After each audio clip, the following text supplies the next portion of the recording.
Shade and Amarachi were both 15 when fate placed them on the same bunk bed in a boarding school dormitory in Abeokuta. They both lived in Lagos after school. Shade was the loud one, while Amarachi was the quiet, observant one with big eyes that looked like they had too many unspoken thoughts.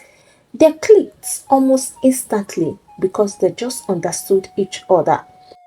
When Amarachi lost her school sandals, it was Shade who offered her holy pair, choosing to walk barefoot rather than watch her best friend get punished. And when Shade got her first period and panicked in class, Amarachi quietly tied her sweater around her waist and shielded her all the way to the sick bay. That was the beginning of a bond that would outlive secondary school. They became inseparable, laughing and crying during difficult nights and sharing secrets that had never passed their lips before. They weren't just best friends, they were soul sisters in a world that often felt too harsh. After school, they both applied to a nursing school in Ibadan. They had the same dreams to help people and to wear that crisp white uniform with pride. But life, as it often does, didn't serve them the same portion. Amarachi got in, but Shade didn't. It wasn't because Shade wasn't smart.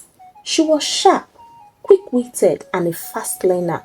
But that year, her JAMB score was 2 points below the cutoff, and the admission list had no mercy. Amarachi, on the other hand, passed with flying colors, and even though she cried in guilt while reading her acceptance letter, Shade was the first person to dance with her.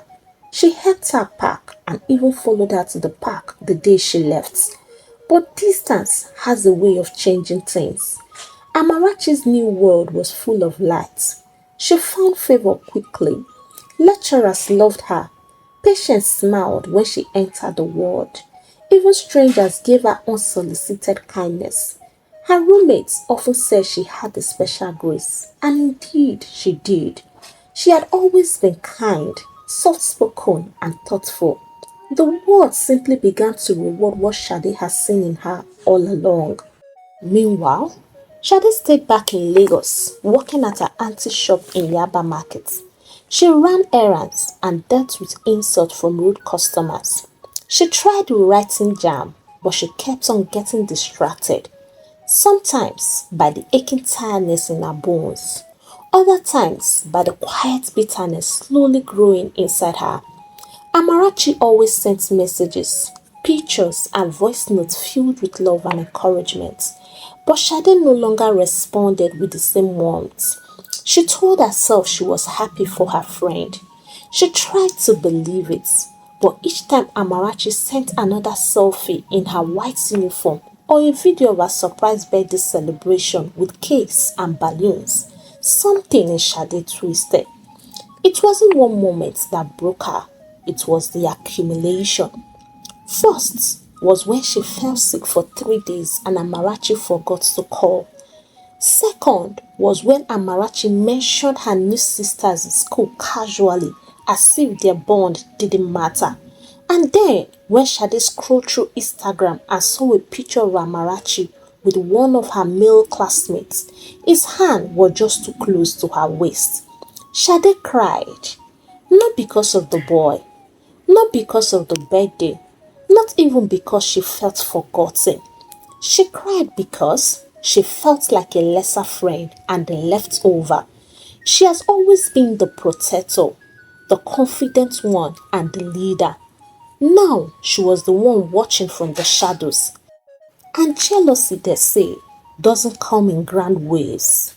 It creeps in like a whisper and a harmless thought. The turning point came when Amarachi returned home for the long holidays. She was glowing, her skin was skinny, her accent was now slightly polished, her hair was longer and fuller, her clothes subtle but obviously expensive. And then the favor followed her home too. Neighbors complimented her.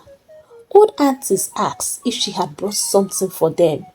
Boys who never noticed them before now stopped by to say hi, always asking for Amarachi.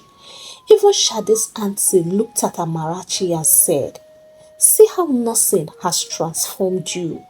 Shade, you sef, you better take your life serious. Something snapped inside Shade that day, but she smiled and even hugged her friend. One Saturday afternoon, as Amarachi was still on holiday, she called Shade with excitement. Babe, come and sleep over this weekend now. My parents traveled and I'm home alone. We will cook, watch movies, gist till morning like old times. Please say yes. You know I will soon leave Lagos. Shade paused for a moment. Despite the quiet anger and the envy, she still craved that closeness because they were once sisters and she thought this would help her forget the things that had been eating at her. So she packed a small bag and went. Amarachi's house now looked different, cleaner and brighter, and her room was neatly arranged. There was a small shelf now filled with books and a new laptop. And on the bed sat a gift box with skincare products Shade had only seen online. See what one of my friends in school got for me, Amarachi said casually, opening the gift box. Shade looked at the product. She saw fancy names she had seen influencers post about. Serums, tuners, and even imported shea butter in a glass jar. She forced a laugh and said, "E be like say this your friend na billionaire o." Not at all. She just a sweet girl. We take care of each other, Amarachi replied. That word, we, stung. That invisible distance, the one Shade had tried to ignore, suddenly felt real. Amarachi had found a new friend, a new version of sisterhood. And even though she still said, I miss you, her life was clearly moving forward without her. Still, Shade smiled. That fake stitch up kind of smile that doesn't reach the eyes. Nice. You deserve it, she said. That night, they cooked together. Amarachi was dancing around the kitchen in her sauce like a university babe, laughing at her own jokes. She made coconut rice and grilled chicken, poured 2 glasses of zobo from the fridge and dimmed the lights like they were having a sleepover party. But Shade felt like a visitor in a life she once belonged to. After eating, Amarachi picked up the remote and chose a Niger Christmas movie. They laughed through some scenes, just like old times, but Shade's heart was somewhere else. She was unusually quiet. Something in her burned, especially as Amarachi received calls from her classmates. She felt she deserves that kind of life too. By the time they went to bed, Amarachi slept like a baby, while Shade stared at her for a long time, wondering why she should be better than her. She doesn't even know what it feels like to struggle anymore, she thought. Everything just works for her. People love her for doing nothing. She hated herself for thinking it, but the thought refused to leave. The next morning, she left before sunrise, claiming her auntie had called her home urgently. But the truth, she couldn't stand to be in the house another minute. As she got home, she remembered all the stories she had heard about people who were too lucky, about friends who never knew someone close had tied their destinies with black thread. She remembered movies. She remembered tales of destiny thieves, stories of stars buried under ant hills, and stories of people stuck in life while their friends rose like smoke. That same week, she traveled to her mother's village, which wasn't far at all, telling her auntie that she needed fresh air, that Lagos was choking her spirits. But deep down, she was looking for someone who could help her take back the life she believed Amarachi had stolen without even knowing. She met the person who took her deeper into the forest, a path she had never known existed. And at the end of the hidden road sat a small hut with calabashes on the roof and black markings on the door. The man who answered the knock looked nothing like an evil priest. No white chalk, no dramatic beats, just a quiet man with calm eyes. When Shade narrated everything, the man simply told her to get Amarachi's strands of hair. Shade became scared. She may be jealous of her friend, yes, but she doesn't want her to die. At least it hasn't gotten to that. It was like the man read her mind and he said immediately, she will not die, but she will struggle. Her helpers will forget her and her path will twist. She wanted to say thank you, but the words didn't come out. A part of her was feeling guilty, and another was telling her to ride on. That Amarachi or Moibo was shining with her star, and she must do everything possible to redeem it. She got back to Lagos, and luckily for her, Amarachi came visiting because according to her, she will be returning to school the next week. Shade saw how unkempt her braids were and she offered to loosen them. With joy, Amarachi sat between her legs because she had been thinking of how to loosen the hair. As Shade undid each twist, strands of hair fell to the floor. Normally, they would have laughed about it and said Amarachi was shedding like a goat. But that day, Shade was quiet and at the same time excited. When she was done, she swept the hair off the floor gently, and when Amarachi wasn't looking, she tucked them into her side pockets. They had a nice time afterwards, with Amarachi oblivious of what her so-called friend was up to. 2 days later, Shade found herself in the hut again. Did you bring the hair? The priest asked. Yes, Shade replied and brought it out. He took it from her with reverence. Her light is heavy, but not untouchable, he said. He dropped the strands into a small earthen pot, whispered something in a language Shade couldn't understand, then sealed it with melted wax. At first, the change was so subtle. A lecturer forgot to upload her continuous assessment grades. She called the village people and laughed it off, trying to say positive. But as the weeks passed, it stopped being funny. Amarachi started forgetting things. I mean, basic things like where she kept her ID card and dates of presentations. Her friends noticed too. Her usually neat notes became scattered, her once bubbling self now withdrawn. Then came the dreams. Strange, disturbing dreams. A faceless girl would chase her through endless corridors. She would wake up sweating and her chest tight like someone was sitting on it. One day, while packing her books for school, she sat on the bed and burst into tears for no reason, or maybe for every reason.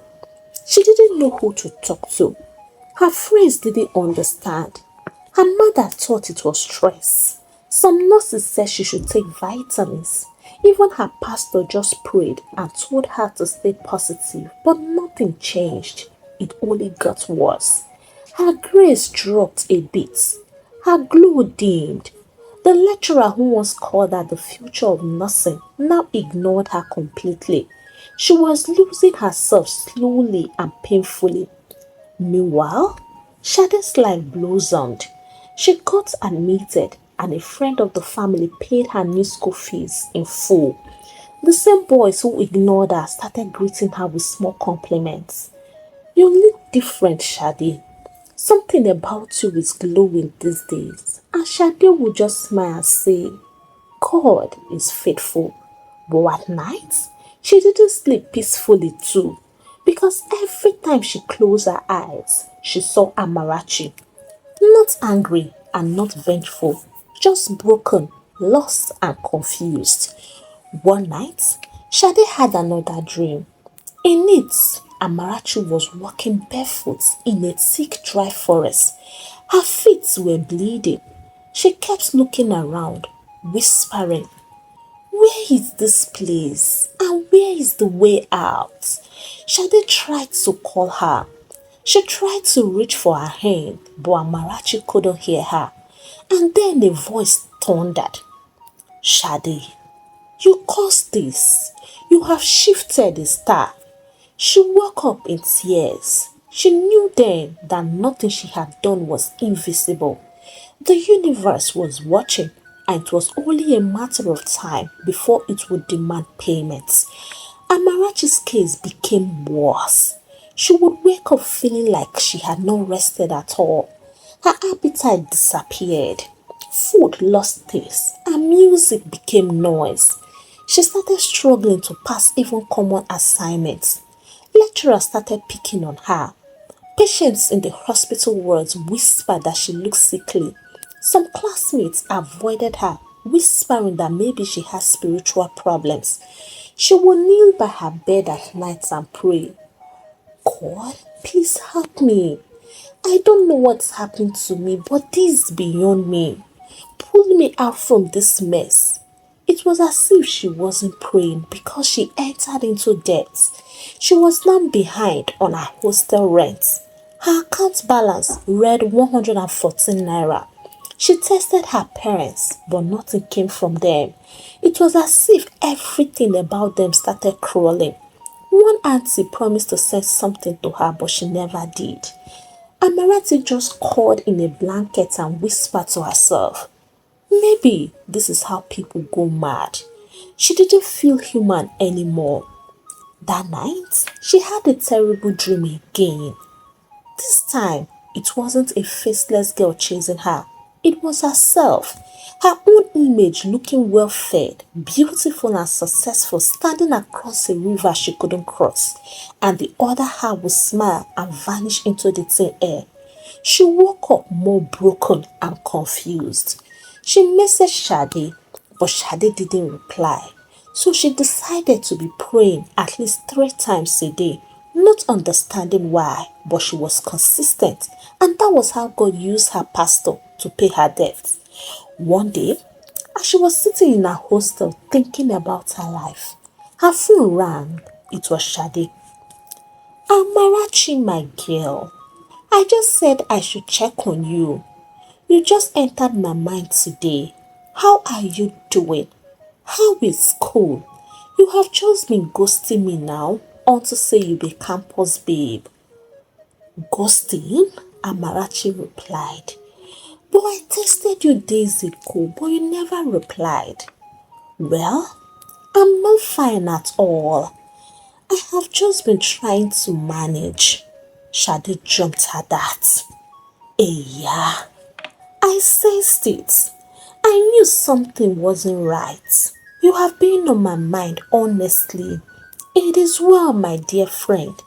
Everything will be fine, okay? Try and take care of yourself. "Should I send you a little airtime?" she asked. "No, Shade," Amarachi replied. "I haven't eaten since yesterday. If you can just send the money to my account so I can at least eat something, I will really appreciate it." Amara, has it gotten to that? But this one you are just managing up and down. Hope your CGPA have not been affected though. That was it. Shade wasn't calling to lift her. She was calling to monitor her fall.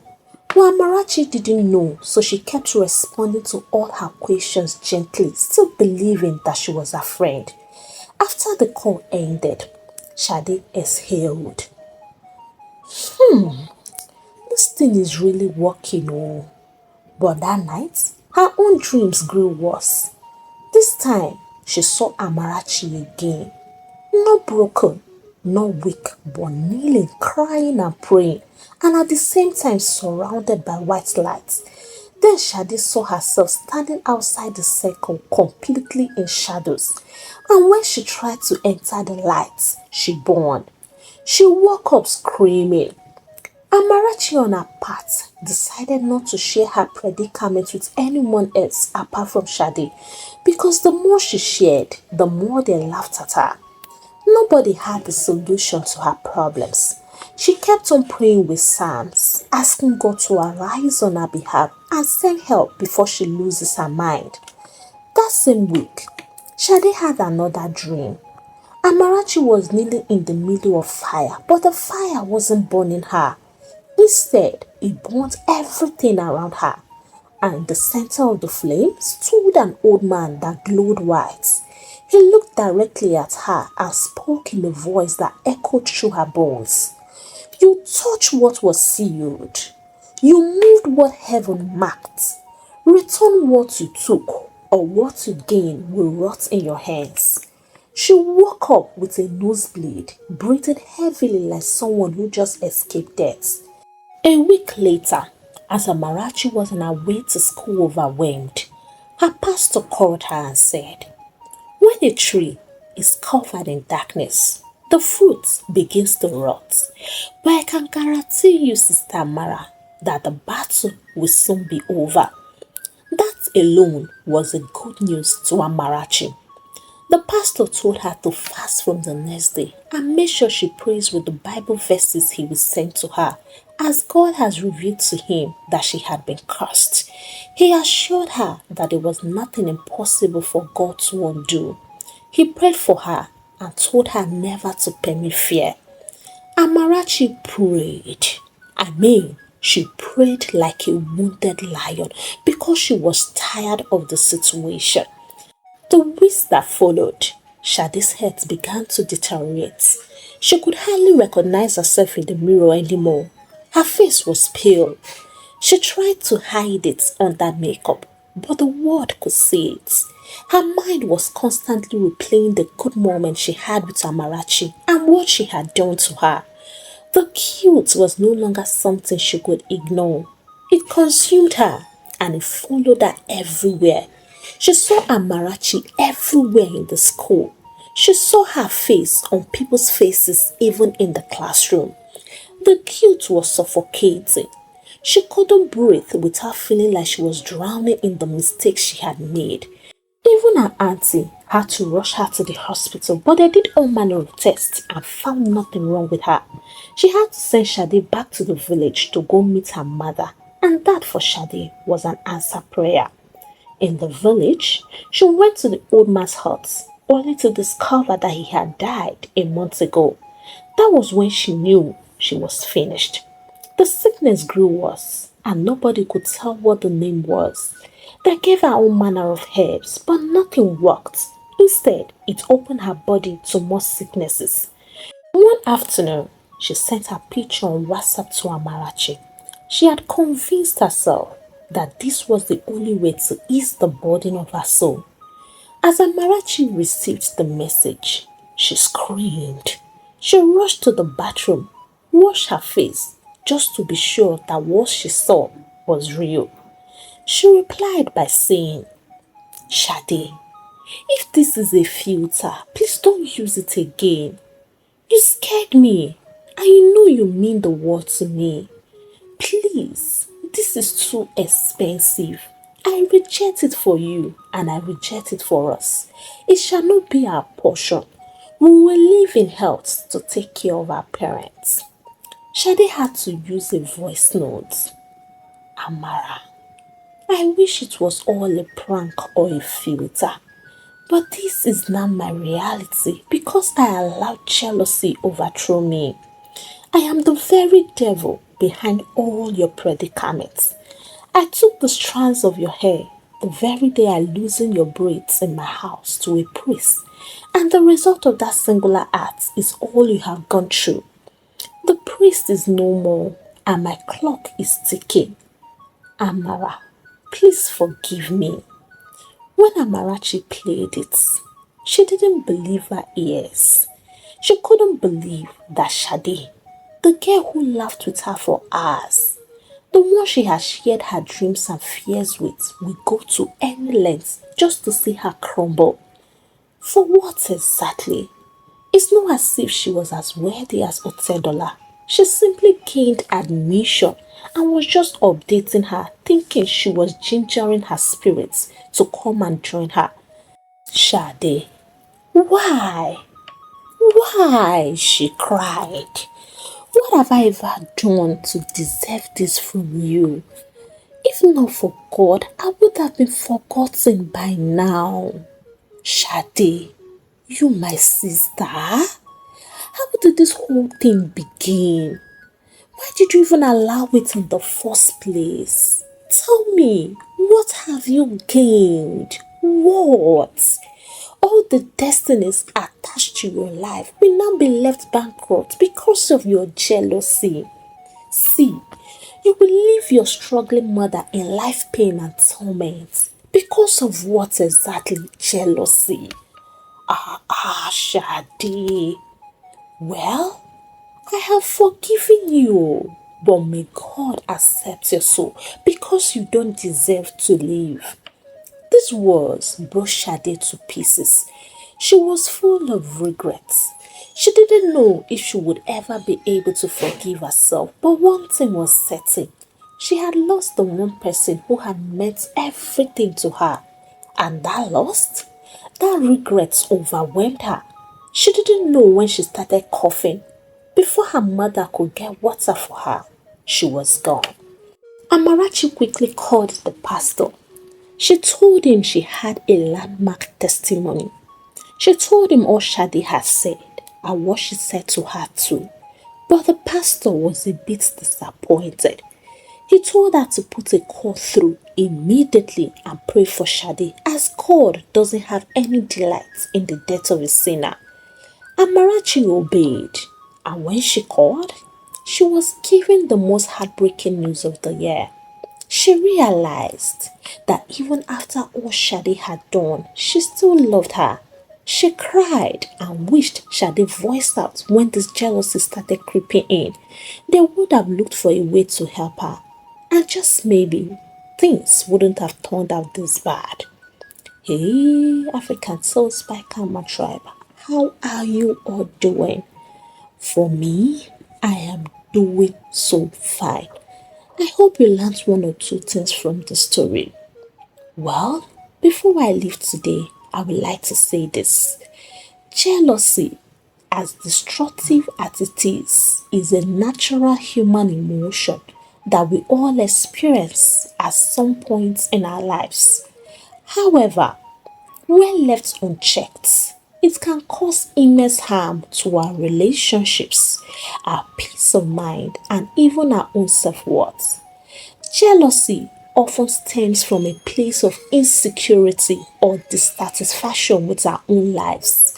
When we feel that others have something we lack, we may begin to feel envious. The Bible reminds us that God has given each person unique gifts, talents, and opportunities. Comparing ourselves to others only leads to dissatisfaction and can block our ability to appreciate our own worth. One of the most powerful ways to combat jealousy is to celebrate the successes and blessings of others. When we learn to rejoice in other people's victories rather than resenting them, we begin to free ourselves from the trap of comparison. Remember, everything and everyone has a season. Just because someone else is in a season of blessing doesn't mean your season is coming to an end or your season wouldn't come at all. Trust that God's timing is perfect. He sees your heart and He knows the desires of your heart. Rest in the knowledge that your life is in His hands. Overcoming jealousy is a process. Do not allow anyone deceive you in case you have been overwhelmed with that spirit. It is a process to overcome jealousy.